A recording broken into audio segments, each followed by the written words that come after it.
Isa-isang sinagot ni Pangulong Ferdinand R. Marcos Jr. ang pagdawit sa Malacanang sa mga kontrobersyal na issue sa Senado. Ang sabi pa ng Pangulo, nakakatakot at hindi niya inakala na malulugmok sa napakababang level ang mataas na kapulungan. Yan ang ulat ni Kenneth Pasyente.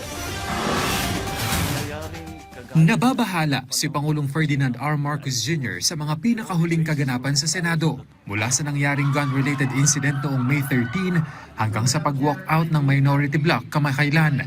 Malayuan niya ito sa lagay ng Senado noong siya ay senador pa lamang. I watched with horror that this is the Senate, that the Senate has become this. It's about work. It's not about personalities. Nagbago eh. Tapos, narating pa tayo sa putukan, tapos fake pala yung putukan, tapos hindi ko maintindihan. Hindi anya lubos maisip na aabot sa ganitong punto ang Senado, lalo na ang pagkanlong sa pugante. How did that happen? I don't understand how a Senate is supposed to function if those are the kind of things that the Senate is embroiled in. I hope they figure it out soon. I really do.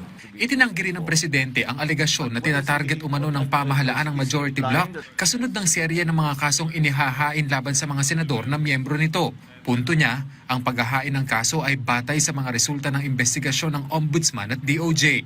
Hindi ko alam kung paano napunta na sinasabi na yung majority ngayon ang tinatarget. Dahil kung tutusin ninyo, hindi sila majority noon. So, that does not apply. It was because of the allegations that were made and the investigations that were conducted upon learning of those allegations against kung sino man. And kung ano man ang naging alignment sa Senado, walang kinalaman yun. Hindi naman pabor ang Pangulo sa isinusulong na online voting ng ilang senador. Anya, walang sapat na dahilan para payagan ang panukala. I disagree with that. I understand that we had to do it in COVID because there was a health risk. But I do not see any particularly good reason for us to allow it now. Dagdag pa niya, tila isinusulong ito para sa kapakanan ng iilang senador.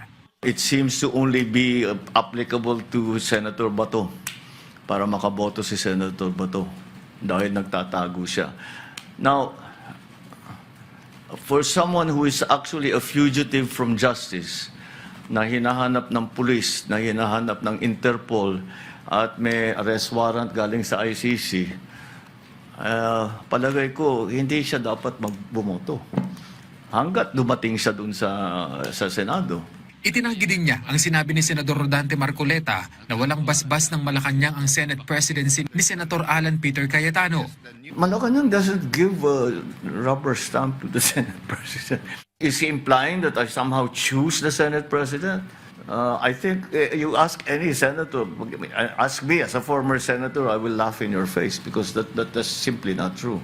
Mariin din niyang pinabulaanan ang mga naging pahayag ng kanyang kapatid na si Senator Amy Marcos na isinusulong umano ng pamahalaan na baguhin ang konstitusyon para mapalawig ang termino ng Pangulo.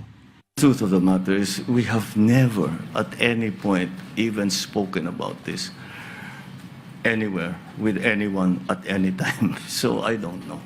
Punto niya, nakasisira ang fake news kaya mas maigi anyang maging maingat sa pinagkukunan ng impormasyon. Kenneth Pasyente para sa Pambansang TV sa Bagong Pilipinas.